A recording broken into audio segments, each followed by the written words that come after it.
Hello, everyone, and welcome to Open for Business. I'm Patricia Botero Saint Jean, the founder of Open for Business, and I'm also a small business research coach. And Open for Business helps support individuals who are exploring getting into a business for themselves and transitioning out of corporate. So we do this with online coaching, also with online courses, and pretty soon we're going to have a membership for that.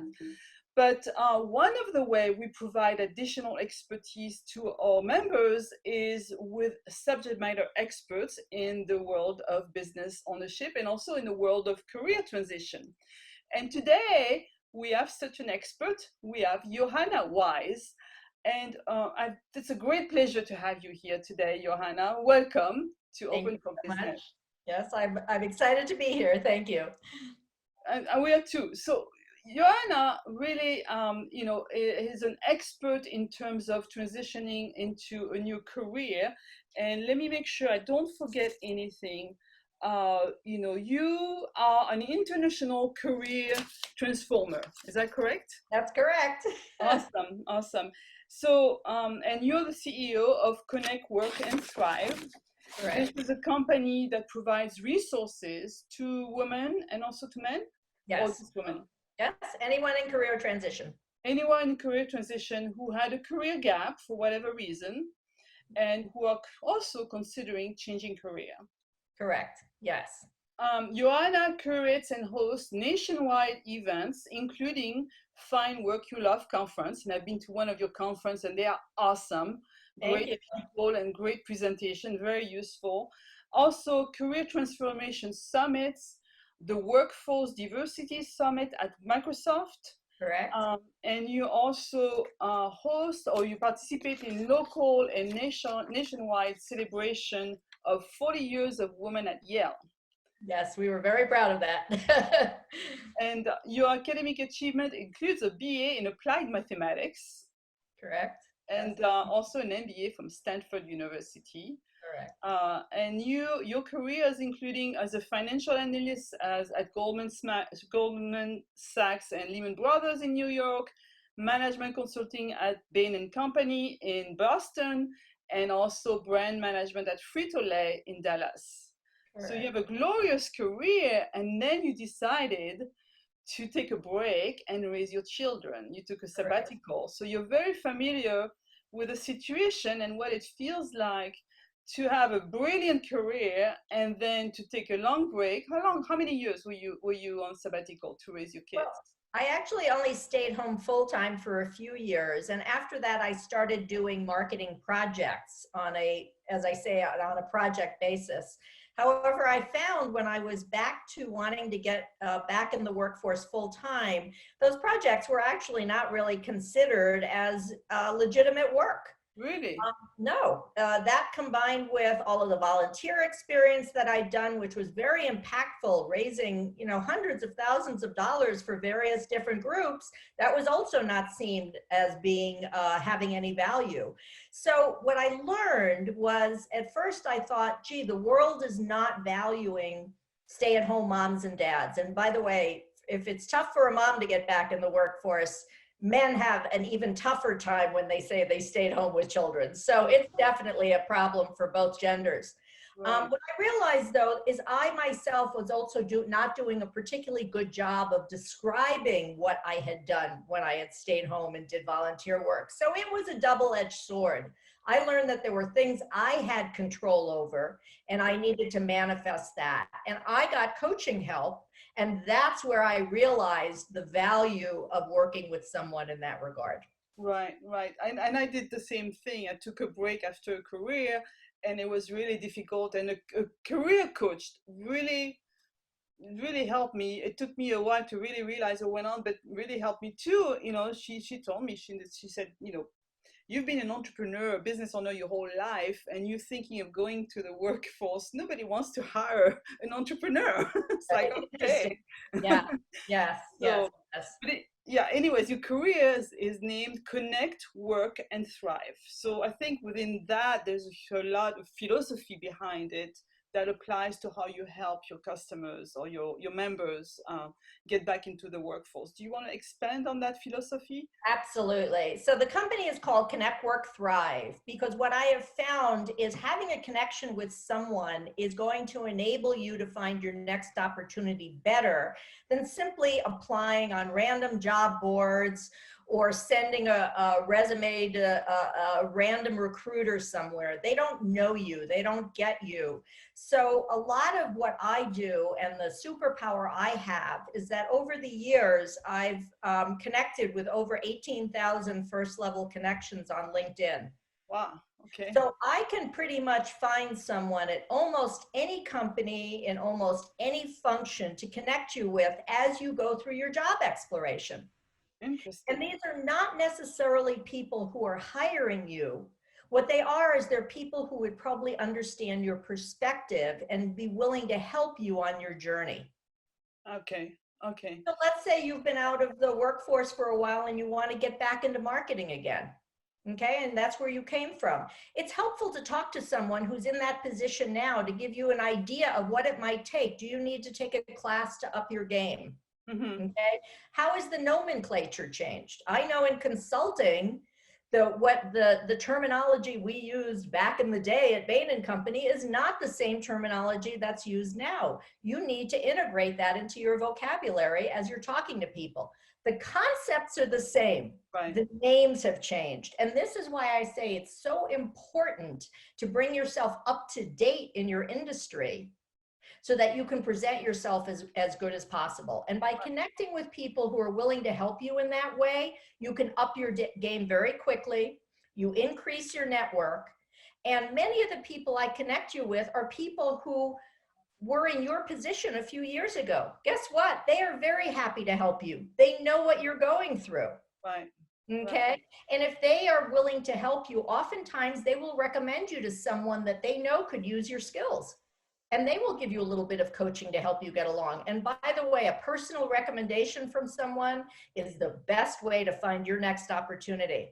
Of course, and they Yeah. also know within their companies if there are any openings Yes. in certain Yes. areas. It's, of course, yeah. Yes. And if someone internally would recommend you, you almost always get an interview. And that's the hardest step, is simply getting your foot in the door for an interview.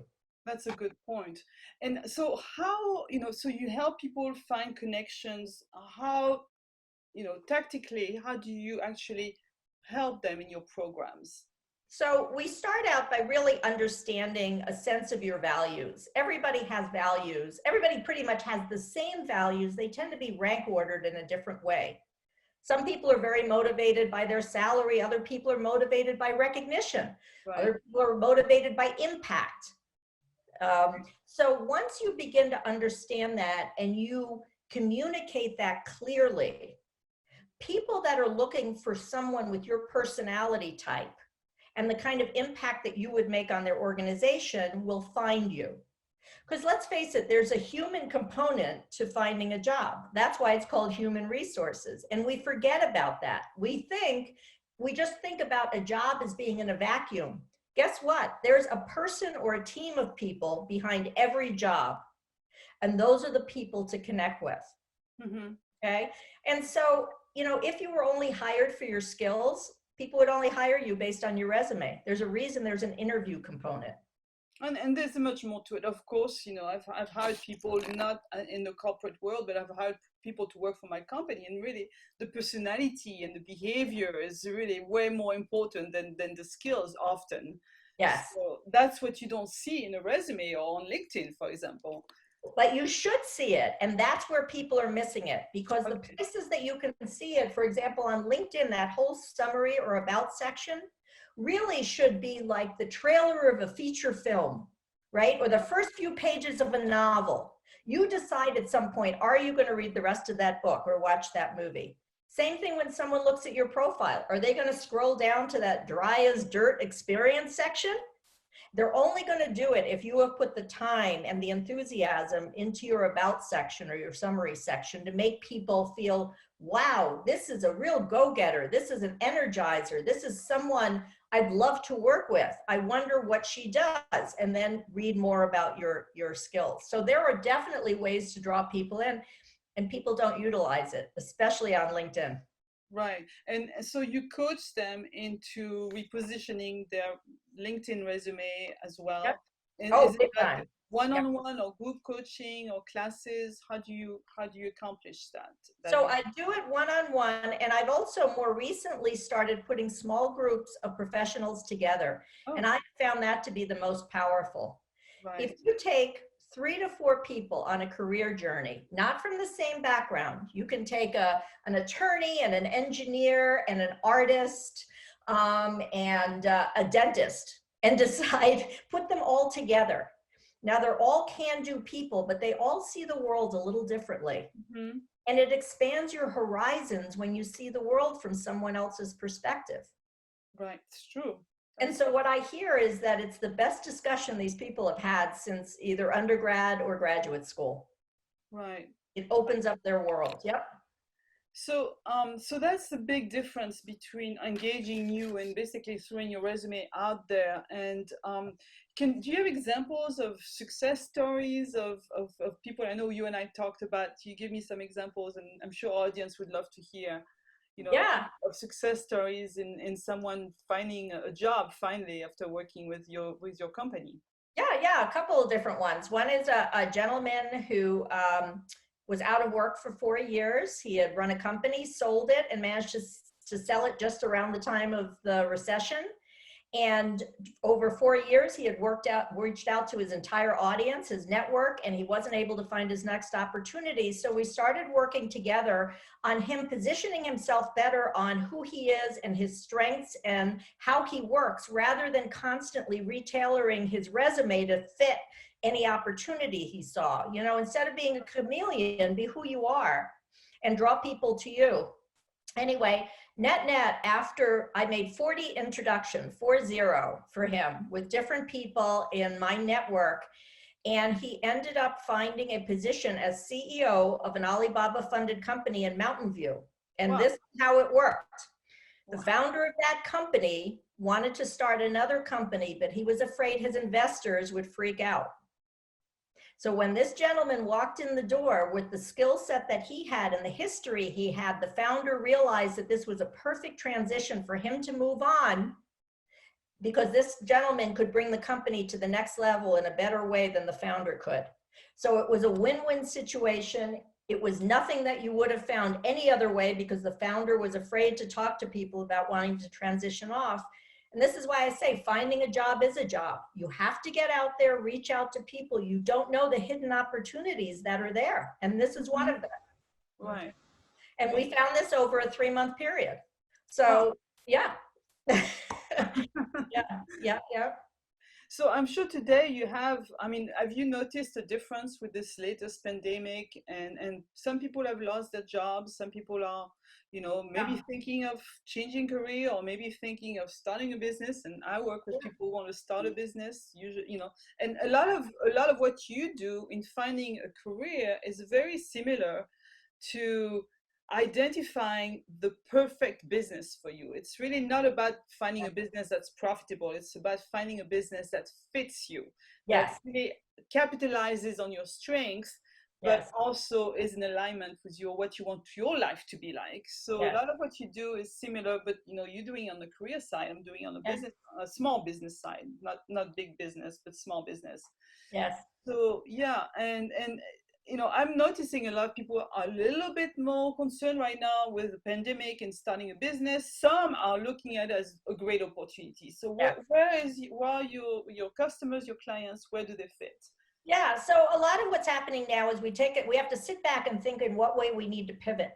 So Right. while there are industries definitely that have hiring freezes, there are industries that are booming. Anything in Right. healthcare is booming. Oh yeah. Things about sanitizing and cleaning is Yeah, cleaning booming. services, and the SBA is very ready to give loans for people who want to start that kind of business. Yeah, so I'm working with a client now that has come up with a product that sanitizes hospital rooms and transportation, buses, trains, and all of Oh yeah. that overnight very well to 96%, whatever that level is. But the point being, there are opportunities out there. So yes, maybe the areas you were looking at have a hiring freeze, but I guarantee there are other ones that have to do with delivery services or how to get a product from point A to point B that hasn't been done before.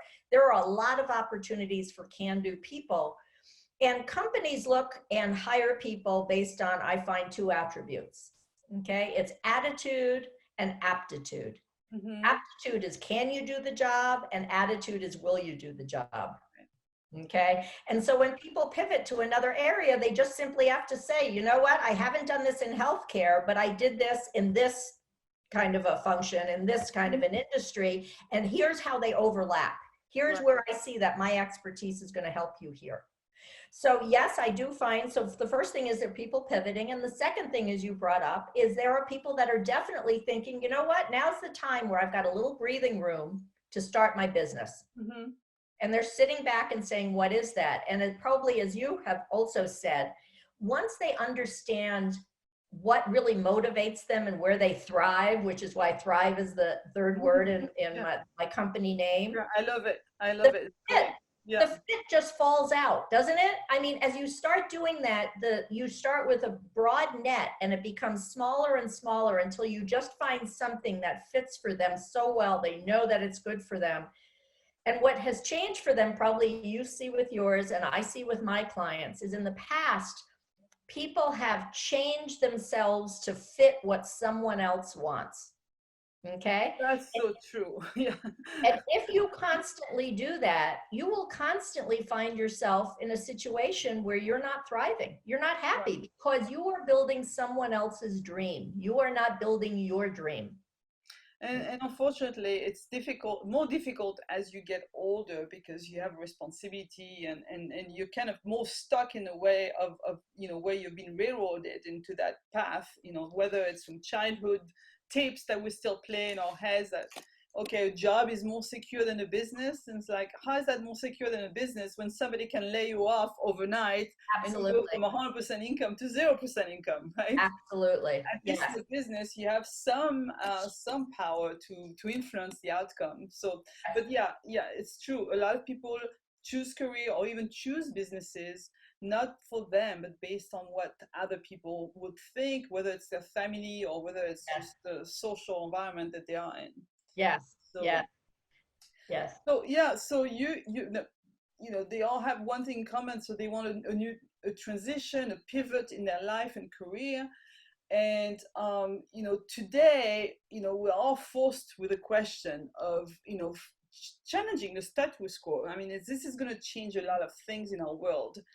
This pandemic, a lot of things that we're doing today that we were doing a month ago, we're going to change in the near future. So what do you recommend to both of audiences who are wavering between getting a job and starting a business? Okay, so if you have a lot of time, there's no reason to not do it in parallel. There are a lot of people who work and have a side gig. Okay, if you have the time, the beauty of that is there's always something we're working on in one of those two areas that stymie us. And instead of sitting there and powering through it, put it aside and then go work at the other area for a bit. You tend to have a better flow that way and you're not getting so stuck. I totally agree with this. And that's what I always tell my clients. I say, look, if you just got laid off and you're not 100% sure that you want to start a business, keep looking for a job. Maybe you'll find that amazing job that's going to make you happy, but there's only so many hours in a day you can use or spend, sending your resume in places and being ignored or going through interviews that don't go well or nobody answers you. It becomes depressing after a while. Yes. But what I found is people who do both, and they start looking at all the businesses that are out there, all the possibilities for them, all of a sudden they feel empowered. Yes. But all of a sudden they realize they don't approach the job search from the needing perspective. They feel more, how would you say, they feel more stable and more grounded in their approach. And they come across more confident. And guess what? Because they were looking at businesses on the side, they often end up getting a job that they love because they're coming across as more confident. Yes, because they feel empowered is what it is. Yeah, Exactly, because they yeah. realize, okay, maybe I won't get a job, but I'm not as stuck and I'm not as desperate Desperate. as I thought I Yes. was. Because oh well, if I can't find a job, I can always start a business. Yeah. But Yes. also doing the both at the same time, starting a business on the side as a small gig could also be, look a way to look in the future, maybe in 5 years or 10 years, Yes. or if something happens. So Yes. And I have worked with clients that were in a situation where we did them simultaneously because there is a life cycle to finding a job. It takes a while to gain clarity as to what you really want to do. It takes a while to create your materials in such a way. Think about writing a novel. You don't just sit down and write it. You write it, you put it away, you think about it, you bring it out, you keep reformatting it. And as people apply for jobs and they see job descriptions, they say, I don't use that phrase in my material, but this is what people are searching for. I need to revamp my materials with the modern day nomenclature to do that. So imagine that it takes you, let's say, 3 months to go from the beginning until making connections, going through interviews, and getting a job. During those 3 months, you could be working on a business plan or assessing other opportunities. So if you do it simultaneously, as I've done it with people, the good thing is for some people, they need to have secure income. So the focus is on getting some income. But once they land that income, they're going to have to work usually a lot of hours because it's a brand new job. What that means is they've got this other business already they've got a website, they've got a few blogs going on. They can gain a little traction with not a lot of time while they've started their new position. And I see that as being really ideal because then they can do that simultaneously while focusing on a new job and doing a good job there. Right. And by the way, I want to touch too on this new economy. One benefit that people are not considering is more companies are going to be open to remote work than they were before. Okay, there are industries that shut that down and were not considering it that are now having remote workers. Given that means flexibility for people that are living in a place where there may not be a lot of employment, flexibility for parents that may want to work flex hours, for example. Okay, so all of that is a benefit. And I tell people, even if you see a job opportunity somewhere that's not in your city, consider applying anyway, because probably they're going to have that position remote for some number of months here.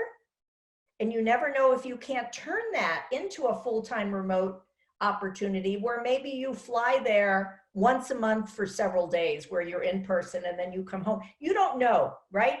You don't know. So I find people talking themselves out of opportunities way before they ever explore them. And I bet you see the same thing, Patricia, with people looking at opportunities to run their own business. Don't talk yourself out of it. Give it a shot. And with online now, it's even more obvious now. I mean, it was obvious before, but now Zoom is exploding. Everybody's using Zoom. When people before were reluctant to get on videos, to have discussions and meetings, it's the norm, right? I mean, even my son has an 80-year-old professor in civil engineering, and he is getting on Zoom, right? Even though before he could barely use email, now he's on Zoom. So that's great. It's definitely that's going to change a lot of businesses and also the behavior of certain companies, and realizing, okay, and maybe it's better for them. Yep, absolutely. So do you have any, this is very great key points that you just made. Do you have any word of parting thoughts for our audience, or, would you have a 3-4 word advice that we could write on a post-it and put on the furniture? I love that question. Yeah. So I think about, I think one difficulty many people I work with, and you probably have the same thing, is when you work with talented people, they're able to do many things. And what's difficult for them is to narrow it down as to what they really want to do. Because quite frankly, if you could only make widgets, that's all you'd be doing your whole life. Right. But if you have talents and interests that are very broad, we tend to get pulled in many different directions.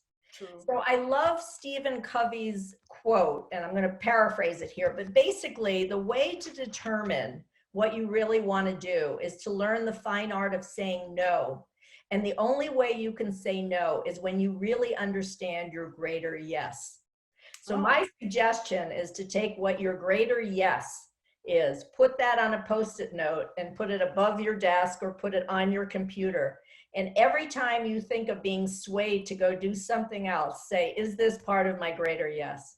wow, that's very useful. I mean, the purpose, finding somebody's purpose is a hard exercise, I find. Yes. And that's valid with career and businesses. I mean, you really, to make something interesting and fun and to be more successful at it, it needs to be in alignment with your purpose, not your passion. I may love yoga or hiking, but I don't think I want to turn it into a business or a career, right? But the fundamental purpose of someone is a Yeah. hard thing to nail down and to really understand. So yes, so everything that you would say yes to and dismiss everything else, all the no's, that's definitely a good way to consider, to evaluate what to do next. I worked with one gentleman who was a CPA that told me that he hated every day of his work life. He Oh just God. hated the work. And we started talking about what was important to him in life. He lives in San Francisco. And he said, you know what? Every day I walk out of my home and I see the homeless. And I don't know what to do. I just wish I knew what to do. Well, I'm going to flash forward after several months of working with him. He's now CFO of Goodwill Industries. Wow, that's so cool. And you know what he's doing? He's doing the same work that he did every day of his life. The only difference is he's doing it in a company where he feels he's making a difference. So oftentimes we think we hate our work. It may just simply be the environment or the product or the service or the people we're with or whatever. Yeah, it's not So, speaking, it's not making our hearts sing. yes. Right. Yeah. Yeah. Yeah. Wonderful. Well, it's always a great pleasure and an honor to chat with you, Johanna. Thank you very much. And for anyone who would like to connect with you and your company, how do they get a hold of you? So my company name is Connet Work Thrive, and it's at connectworkthrive.com. Okay. And you can reach me. My last name is Wise. So it's wise at connectworkthrive.com. And I'd love to hear from anyone who's on a career journey, where they are, where they'd like to go, and have a conversation with them about how I may help, or Patricia may help, or someone in our network can help. Because I think both Patricia and I have the goal of creating win-win situations for Yes, people. and I will definitely put your information in the video somewhere. And the other thing I want to say is I went to your website and there's a lot of resources that are accessible, trainings and videos and very informative knowledge for anyone who is considering a career change or even returning to work after a while. So Thank you. thank Yes. you so much for your time, Johanna, and it's always a great pleasure to see you. It's a great pleasure and an honor. Thank you so much for having me on. Best of luck, Patricia. Take care. Take care. Bye-bye. There you have it. I hope you enjoyed these great tips and gold nuggets that Johanna has shared with us today. For more information on positioning yourself in the job market and finding the right career and right job for you, Johanna brought up these 5 points. Number 1, connect with your network for advice and input on how to use the right newest terminology, with your resume and updating it with the terminology that is used today in an industry that you might have left a few years ago. The concepts are going to be essentially the same, but you will come across as a lot more updated and competent with this. But the other benefits of this is that you can also have a contact with a person who is in the know of the hiring practices and priorities of that company. It's always useful to know who to speak with when it comes to applying for a job. Update your resume, and that's number 2. Update your resume and your LinkedIn profile so that they reflect a lot of your attitude in life, not just your professional aptitudes and skills. That will make you stand out because essentially people want to work with people they like. Number 3, understand your yeses so that you can say no to anything else that will end up being a distraction and diverting you from taking the right direction in your career and in your job search. Number four, once you understand your fundamental purpose, it will also be a lot easier for you to find the company and the career that is in alignment with who you are. And finally, number five, if you're wavering between getting a job and starting a business, both Johanna and I agree that you should do both, for different reasons, but essentially we agree that it's a good idea to not put all your eggs in one basket. My philosophy is that it's also, your career is just like a business. All these this information and tips that we discussed today apply to starting a business, because essentially a career is your business. You are the CEO of your own life, and your life is your business. So you can contact Johanna for help in finding your career at Wise, W-I-S-E, at connectworkthrive.com, and that's also her website, connectworkthrive.com. And if you're not already a part of our community at Open for Business, I invite you to join us. The easiest way to begin is to visit our website, which is openforbusinesslab.com, and subscribe to our blog. This way you'll receive also invitations to our monthly free classes on starting a business, and various updates on the state of the industry of small business ownership. Thank you for watching, and cheers to building a life we love. Take care.